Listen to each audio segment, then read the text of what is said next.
In this podcast, I want to see what you've learned in the last 2 years since you've been in the community, since you've been practicing game, life in general. You almost died last couple weeks, and just a lot of shit happening. You know, as you like to say, you're creating a lot of dad lore for yourself. So, yeah, go ahead and introduce yourself, sir. Yeah. So my name is Zender. I'm 23 years old. I'm from the Netherlands. Met Nico like 2 years ago when we were just in a come-up. I was like, this guy is cool as fuck. Hopped on a call. He closed me. So went to the community, made amazing friends for life, and yeah, that's about it. That's me. Yeah, man. So we're going to get this podcast rolling. I'm going to ask you a bunch of questions. You can ask me anything. But first, let's light this cigar up. Let's light it up. Yeah, bro. Okay. I want to ask you about how many reps have you done with approaching in Budapest, in the Netherlands, and now in Bali. And I want to compare your result in each country and see what the game is like in each country for you. Like I was saying, in Netherlands, I also did like the less reps because I mostly approached in the gym. Like I did like build the whole setup is amazing because when I first came in the gym, I was just complete beginner, no social skills, super anxious. So I always saw these other cool people, just guys making friends, talking to each other. I always felt like left out. Then I read this book, How to Influence People, and it completely changed my life. I just started implementing these small things. And just by taking those small steps, I feel like a social superstar every time I came into the gym. Like I would just walk up, people just come up to me, dab everyone up, and just feel amazing. And especially and approaching, all of the dates I've gotten in the Netherlands, they all came to the gym, or just everyone I closed, all gym game. Wow. It still is hardest in the Netherlands because there's not that much super cool things to do. It's also my hometown. You can yeah, and compared to Budapest, I'm not sure I never count my reps. I don't like counting I'll do 100 approaches a day. I just send it. I just don't hesitate. I just send it. But Budapest is something different. Yeah. I felt like a complete different person there, especially with having you guys around, also from the community. Yeah. It's such a game changer. It's just everyone is in the game. Everyone is so supportive. You don't hesitate, and it's truly amazing because even just walking there, just the city is so walkable. You can just approach everywhere and such good vibes. It's great to get the momentum. And yeah, but Bali, it's been crazy. Pool 3 times in the first 2 months. Yeah. Which is interesting, and it's yeah, especially beaches and stuff. It's so good for approaching, and the people are so cool, and there's just so many cool things to do. There's so many dates you can do. Those feel a lot more flaky. But I can definitely say my game still is the best in Budapest. I just feel at home there. Here's cool, but there's not really long-term things unless you like Indonesian girls. I've been dating an Indonesian girl. She's amazing.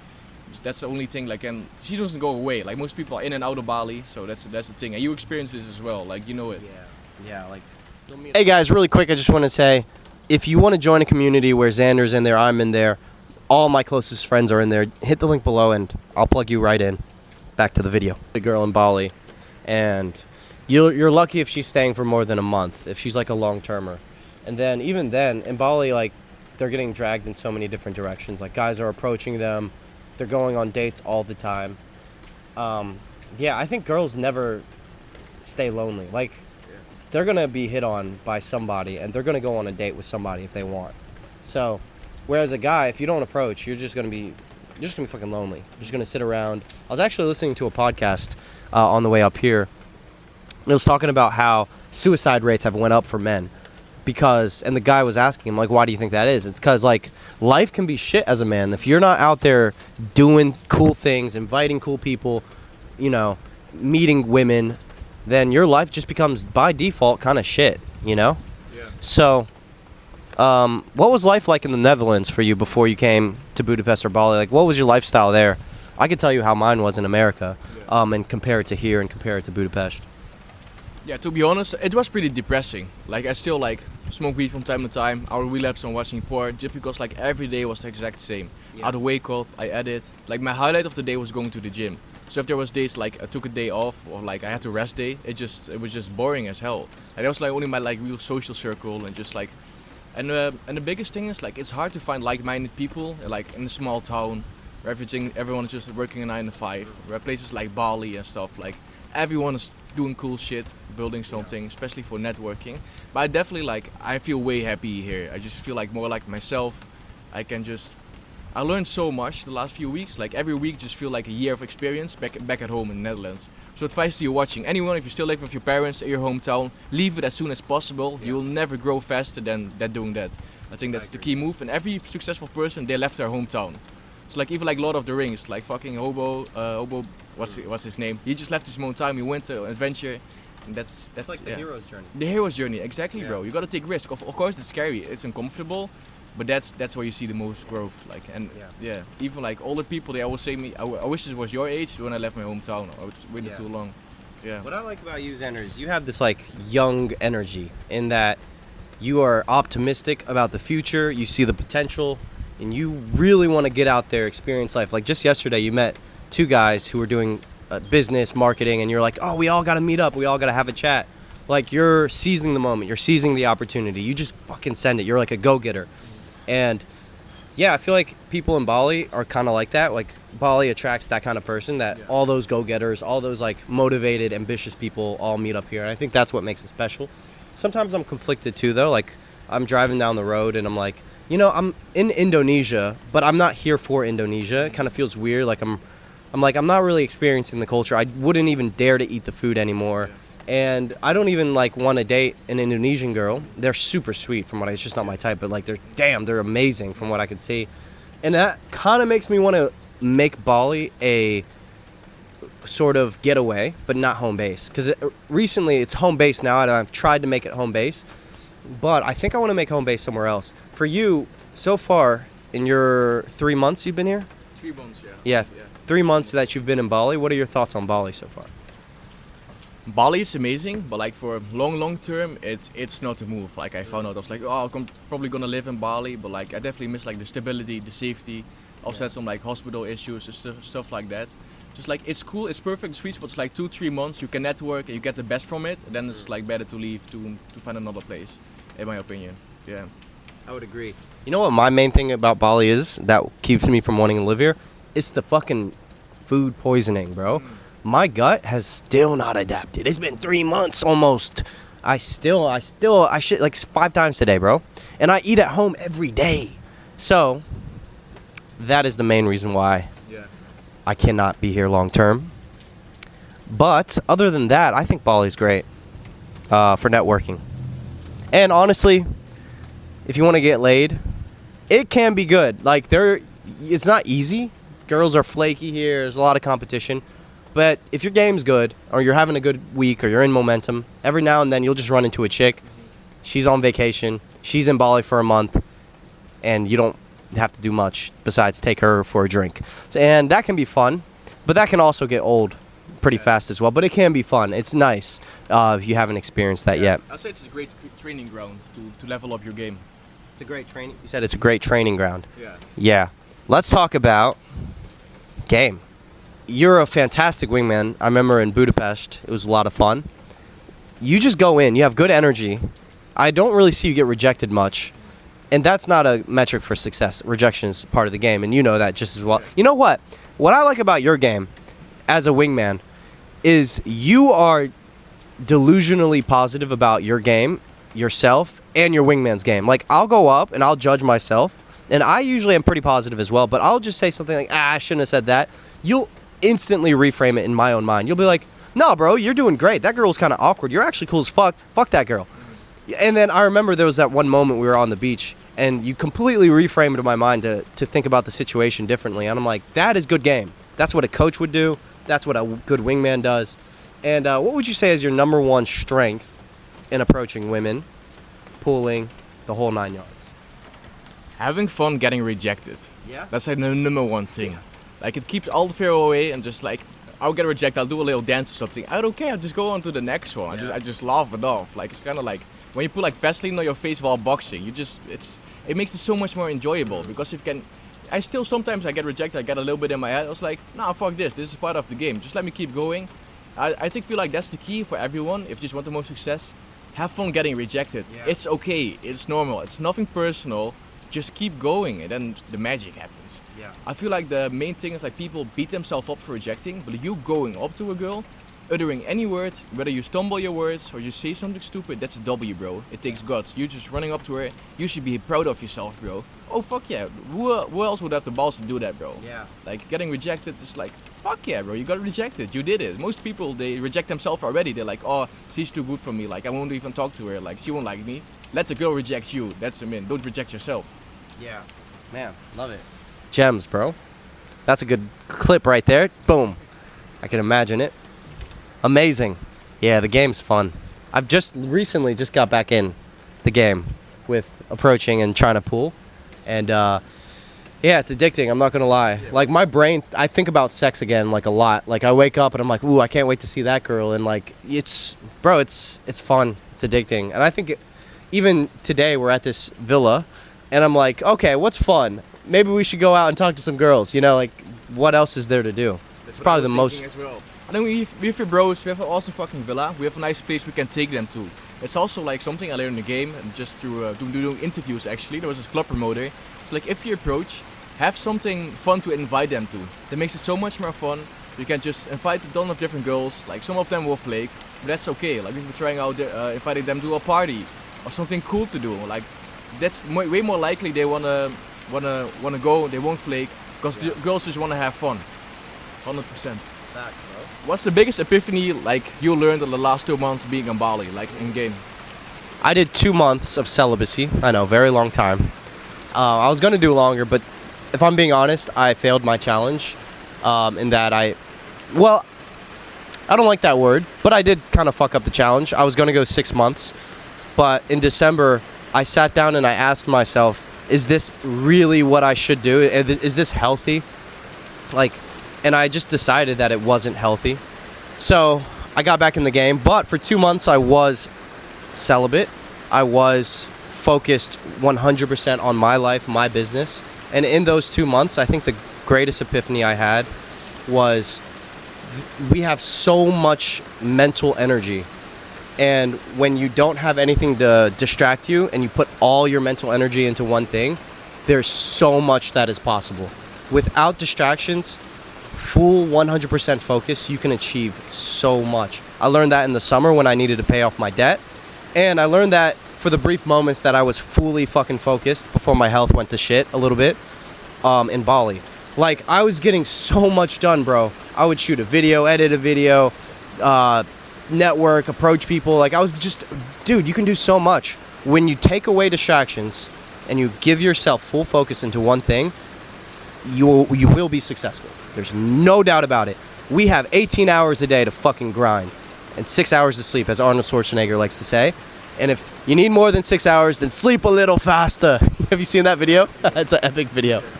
But genuinely, there's so much time to work, bro.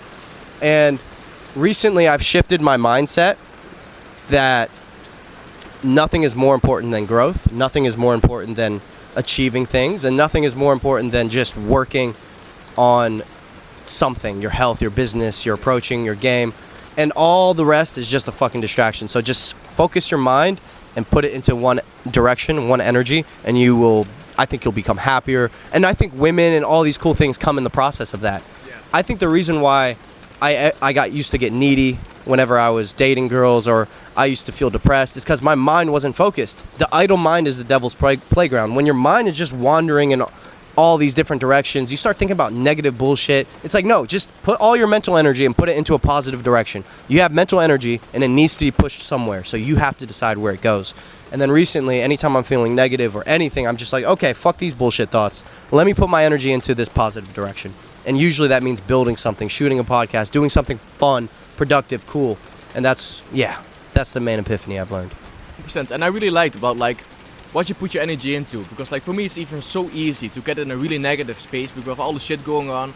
I was in the hospital for like a supposed hemorrhoid. It's not the coolest the coolest story, but like I got fucking hemorrhoids and I had to get surgery. It was super painful, but like they hit me with a bill of like 6,000 euro in total. Like I had to fucking call my family just to get all the money together. I was in so much pain. Even right now, I don't know, not sure how much I'm getting back from the health insurance or just me being here, being broke. I could focus on all these negative things, but I just focus on the positive things, like me being with my fucking amazing friends, having fun, being able to do something purposeful and just like make an impact on other people, shooting this content and just like, and when I think about that, more of those things come back into my life and what you feed. It's kind of like you're watering a plant. Okay, what thoughts do you give energy? That's like being positive. Like I had so much pain. I was literally having suicidal thoughts, but I was like, what's this teaching me? This pain right now. How important my health is actually. Like you always take it for granted when you're healthy, everything is fine, everything is fun, but then it can happen to anyone. You can fall off your bike and it can change in a few seconds. I'm just grateful I'm able to walk and just like live a normal life, because like if you put it in perspective, like I am super grateful to be alive actually. Yeah, man, Yeah. that's amazing. I feel like we all got tested with our health recently, and it does put things in perspective when you feel like, even with right now I'm limping, it's so annoying. I can barely go down the stairs. It takes longer to do shit. You're just like, it's annoying to like get up out of the bed and turn off the light. It's annoying when your health you take your health for granted. I think everyone understands that. If you get sick, you're just like, fuck, man, I just can't wait to be healthy again. Bro, you're like one of the most positive people I've met, and genuinely, I don't think they understand how bad your health was. Like you were genuinely like ill. Like you were in bed in so much pain you couldn't move. And yeah, like unbearable pain. And then you still remain positive even throughout that, at least through the text messaging and through the phone calls. And then whenever you arrived in the villa, like you're always in such a good mood and always positive. And bro, that's like a really unique trait to have. Have you always been positive like that, or is that something you've just developed? That's something I really developed. Like, I used to be like a hardcore metalhead. I was used to do heavy metal all day. Like, it's kind of like aggressive music, basically. I told her like I hated everyone around me. Really? It was like, yeah, like I don't know why, but I just wanted to piss people off. I hated them. Like, it's so weird, but it turns out like I actually just hated myself. It's like I kind of like got better into it and just like. But then decided like, why am I like this? Like, why is everyone pissing me off? But just like your reality is a reflection of yourself. That's when I decided to change. Just like get a better connection with myself as well. That's when like, yeah, I was like, oh, all the people are all super nice all of a sudden. Everyone is so cool. That's just a reflection of how you treat people and how you are. It's like all inner game. That's also super important with like game and approaching. Like people feel your energy. Like how do you talk to yourself? Is it positively or negatively? Because that has so much impact on you. It's true. I like what you said. When you walk into a room, how everyone treats you is a reflection of yourself and how you feel. That's so true.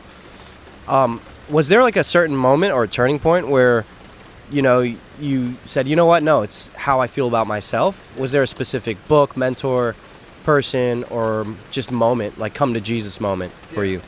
So I used to do like a shit ton of drugs, smoke weed every day. I was in a super toxic relationship, just be in bed all day. I was like mentally in a really dark space, and then it just hit me. It just like, damn, it was like my lowest of my lowest I've ever been in my life. I felt so empty and painful. I felt like I just had this connection with God. Like something has to change. I meant for more. Just like it was really spiritual. Like the next day I watched this video about Atomic Habits, the rat race. First time I ever bought a book with my last $20 on my bank account. My family was like, "Huh, did you buy a book? It's so weird." I started reading it, implementing it, started getting better. Atomic Habits. Yeah, it's such a game changer for me at least, because that was the first book I read, and I started reading every day, taking cold showers, going to the gym. Eventually, my confidence got a lot better. Then I broke off things off with my girlfriend. That was a really hard time, and but it definitely leveled me up. Sometimes you gotta like hit your lowest in order to fucking thrive. Hit rock bottom, and then you can level up. That's what changed everything for me. And then I started surrounding myself with more positive people. It was like you always go through this phase of like being lonely. You kind of like cut things off with your toxic friends. They're using drugs, they're playing video games, they're not leveling up. You go to the lonely chapter, and eventually you will find people just like you, and it's so fucking worth it. Being around like-minded people, your growth will just like 10x. It's so important having the right people around you. Even living with you guys, I feel like I'm progressing as a man, just in general, so fast. It's just life is just so much better having like brothers around you, especially you can game with, and just like level up together. That's the most important thing. Like what else is there to do? So 2025 just passed. I want to hear some cool stories, some dad lore stories. What was one of the most epic moments of 2025? Okay, my most epic moment was there was this festival coming up. I had no one to. I didn't really want to go with my friends that were using drugs. I was like, fuck it, I'm gonna go on my own. So I went to on my own to the festival. I felt so much resistance to going because you're all alone. There's so many people. I was like, fuck it, let's go. And I just came there, started talking to people, and I got so crazy momentum. Started talking to that guy, hey, watching me approach this girl, getting girls recognizing me from before. And I got so crazy momentum, like people were actually thinking I was on drugs. Like, hey, you're on coke. No, I'm just normal. Like, I was there all by myself, and I pulled a girl. It was like my first like nightlife kind of pull. It was amazing, curly hair, exactly my type. I was like, holy shit! I just went there on my own. I was kind of like surprised. I did it. I felt so much resistance. Like one of the most epic days of my life. I just did so many sets. My game was never better than before. Such momentum. I did not give a fuck. That's just a great memory. Was that one of the first times you got into like in my game lingo, I call it in state. Yeah. Some people call it God mode. Some people call it flow state, whatever. Was that one of the first times you really entered like a deep flow state with approaching? Yeah, it did feel like I've had a lighter versions of it in the gym. Sometimes in the gym, I even feel like, I feel like I'm a Molly or something. I love talking to everyone. Yeah, but like over there at the festival, it was like the same, but like even more because there's so many sets and you're just walking around having fun. I just started barking at people. I was just so in my own energy. Like a girl would come up, walk past me. I would just woof, woof, woof. I just come here, and they would start talking to each other. That's like the best. yeah, Bro, like everyone obsesses about the opener, and like. When you have good energy, you can open with fucking anything. You can open with barking, it doesn't matter. Man, I love that. Man, a lot of gems been dropped. Okay, let me ask you a question. Yes, go ahead. What are the most important traits for your future girlfriend or a girl you're just dating? Like, what do you like really value? Are you like, oh, that's like, I don't want to see you again. I don't like it. I just, yeah. Interesting question. I love that question. I'm, number one, ready for more of a long-term relationship. The only reason, and I don't say this as cope, I think a lot of people could hear this and be like, sure, bro, but genuinely, the only reason I haven't been in one is because I keep fucking moving around. I'm living in Bali, I go to Budapest, I go here, there.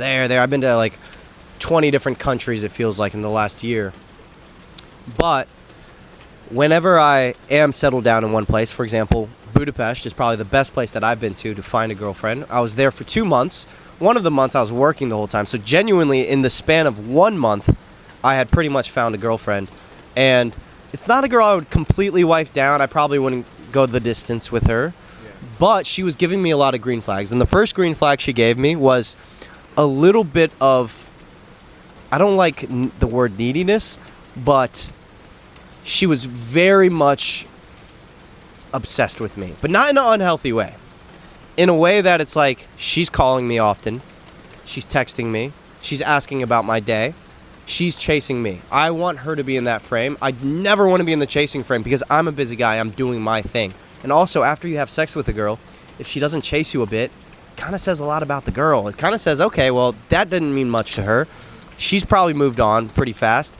I don't like this idea that the girl expects the guy to chase the girl and make all this extra effort. Because, truthfully, that means you're not really a high-value guy. You're not spending your time doing shit that's important. So I look for, number one, a girl sort of chasing you and your validation. She gave up something precious that's herself, her body, and now she wants to value herself and chase you because she wants it to mean something. That's number one.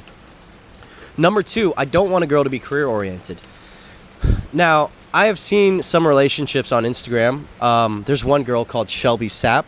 She's like this. You know who that is? Badass chick. Like, she just got married. She's making millions. She's super career-oriented. She's the sales girl. Yeah. And it seems like they've cracked the code. They're both in career-oriented positions, and she's chasing her dreams and chasing this guy at the same time.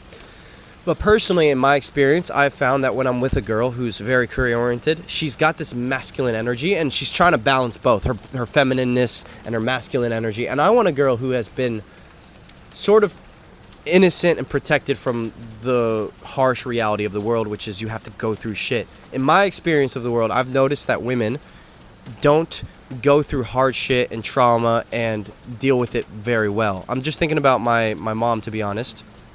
She had to work 3 jobs. She had to go through some hard shit. And by the end of it, she was more like a dad than a mom. And she wasn't that good of a dad, I'll be real. So she was an amazing, amazing, amazing mom. I will just put that out there. She was amazing. She raised us very well. But seeing how hard her life was, I was just like, nope, my girl is going to be fucking taken care of I want her to be happy with taking care of the kids. I want her to be more traditional. And that's what I look for personally.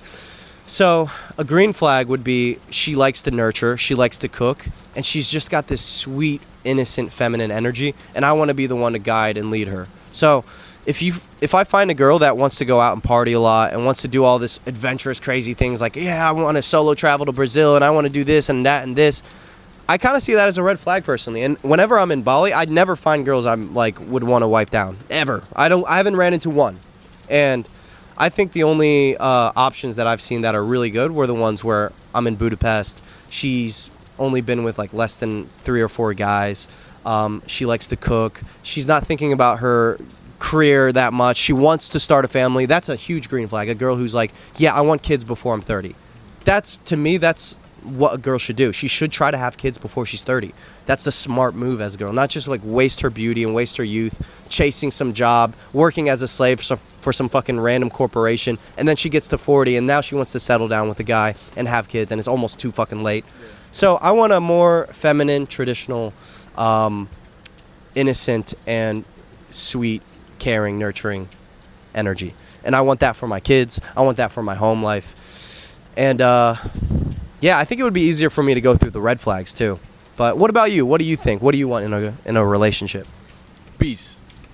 Number one thing. Like I always I ask myself, why do I always attract these type of girls? Like the crazy ones. They're a lot of fun. It's like really a big roller coaster. Fucking love them. They're great to have fun, but like then you get attached and like it will hurt you, it will fuck you up. You'll be less productive. Then I found this one girl, like I'm dating right now. She's amazing. Like first time we met up, I approached her. She reached out to me. Already big green flag. She reached out to me. Like I don't really care about going on dates. I don't reach out. If they really want to go on dates, I'll be down. Like I just felt this peace. At first, like, do I actually like her? This feels boring. Like the peace she brought me, like that's what a woman's supposed to do. I'm already a busy guy. I'm already going through enough shit.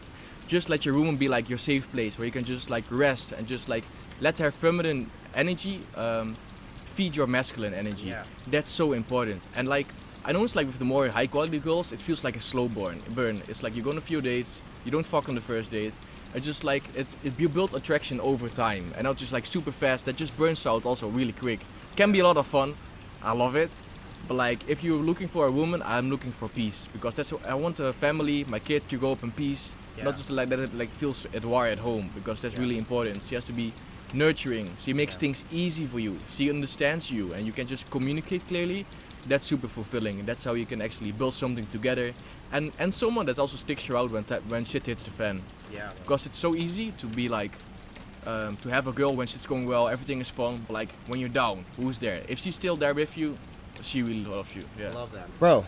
100%. I love that. You brought back memories of some of my past girlfriends who were amazing, and it didn't matter what you did with that girl. You could take her to the bar, the club, a dance party. She's gonna make you feel like you're the man.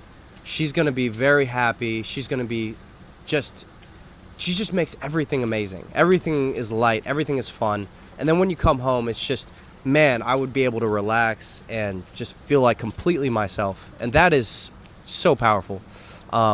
Dude, the girl you have, amazing. Like I when you were saying it and then I met her, I'm like, I see it. Like she's just super chill, very like down to earth, down to chill, and it's a nice energy around the house. Yeah. And it's really dope. All right, what's some red flags? Red flags in a girl. Here we go. Yeah. This is gonna be fun. First of all, when they have a lot of tattoos, and people like, oh, really? Why is that? Probably because he doesn't have a dad. Like 9 out of 10 times, a girl with a lot of tattoos, not like small cute one, but like they're covered in tattoos, they're more masculine because they probably didn't grow up without a dad. Like they just like they don't really have respect for other guys. They probably been ran through. It sounds so cliche, but most of the times it is right. You can just ask them.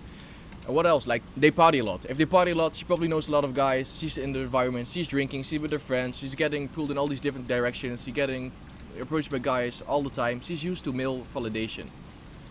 That's a big red flag to me. I would never date like a party girl, although it could be fun, but like nothing long term. It's just like I wouldn't let my wife go to a party.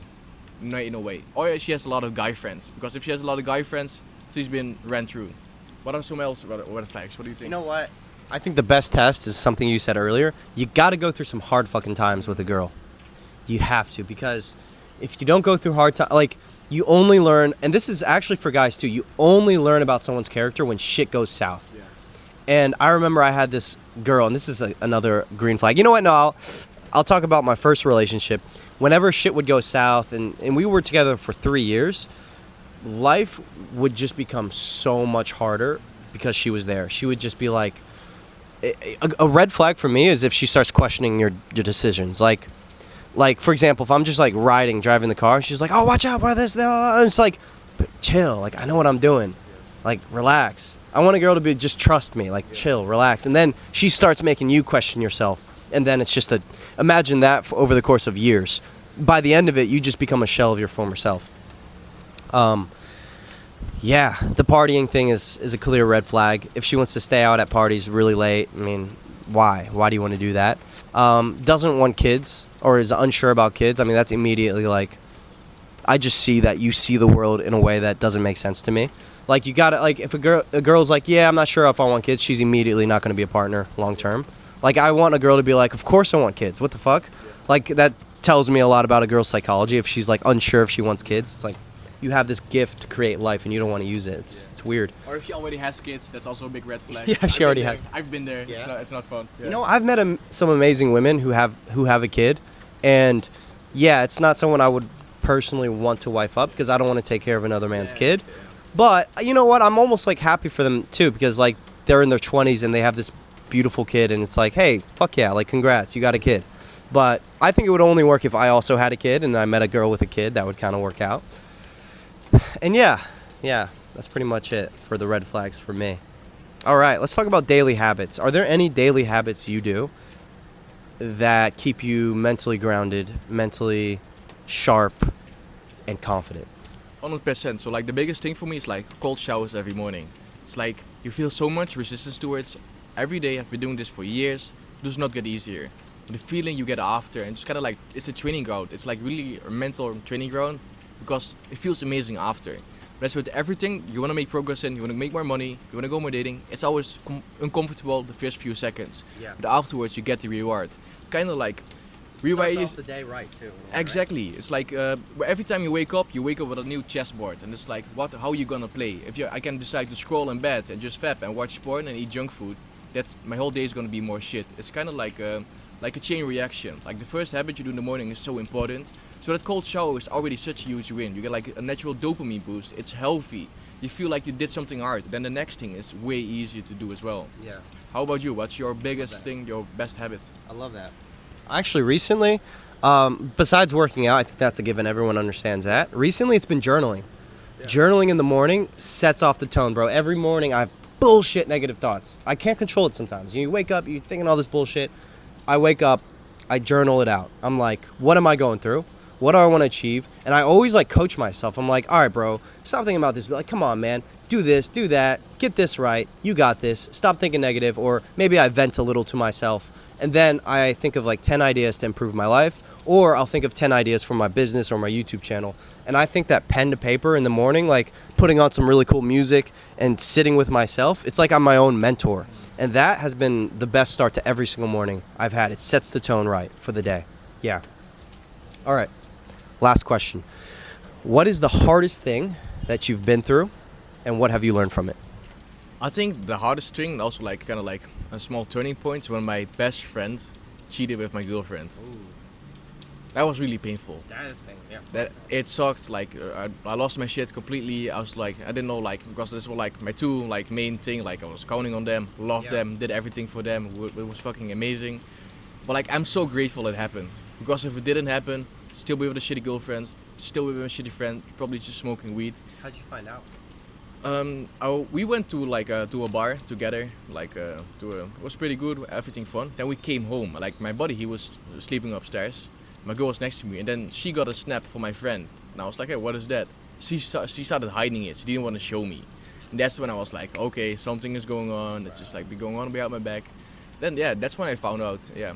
And even afterwards, just like I'm so grateful it happened. I'm like, fuck you, thank you. I'm like, actually grateful for that it happened, because I went through so much pain, through so much shit. And I'm like, fuck, like and just started leveling up, going to the gym. And I notice it right now. If I look back at my friend and where I am right now, and look back at my ex-girlfriend, holy shit, I don't want to be a dickhead. I wish them all the best, but they're losing at life. They're not winning.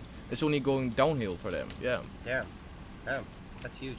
Are you still friends with him today, or after that it was like pretty dramatic? Like, I went to this is like pretty interesting because we still went to the same school, the same class. So I was like, I can fucking have a tough year, be fucking awkward. I was like, fuck, let's forgive him. It's okay. Yeah. It's kind of like we're not like best friends anymore, of course. Like we can never be real friends. Like, let go and move on. Yeah, I just moved on because I didn't want the drama in class. It was like almost a selfish thing. Like forgiving some people is a selfish thing because I don't want to hold on this bad energy and just like, okay, I like that. Hey man, that, it see, happened. that's your character. Then that's like, I see that in you. Like you have that character of like let that shit go and just move on to the positive shit. Yeah. Damn. Amazing. All right, brother. That's pretty much it. I can't think of any other questions. You fucking crushed it. Got a lot of gems in there. And guys, give Xander a follow. Give Xander a follow. He's on his journey. Oh yeah, you know what? I wanted to touch on living with you guys and how it's felt with Sean and Xander. What I noticed it does is when you're alone, it's harder to maintain your momentum. You might have a really good day. You go home.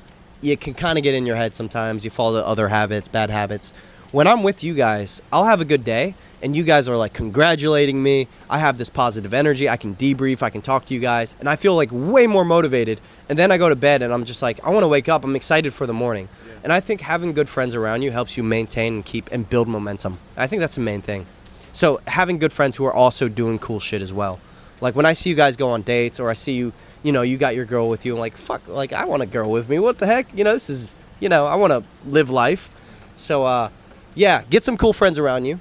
Is there anything else you wanted to say for the podcast before we talk? I'm grateful for you, bro. That you just started this journey, inspiring so many other people. That's the reason we all here. And I made so many friends. And you changed so many people's lives. Just fucking amazing because you took the risk. You was like, fuck it, I'm gonna do YouTube. You did it. You helped me so much. So I'm just like, so grateful. Appreciate it, brother. For everything you've done, bro. Thank you, man. Appreciate it. Good podcast. Fuck yeah, bro. Many more to come. Peace, guys. Hope you enjoyed. See ya.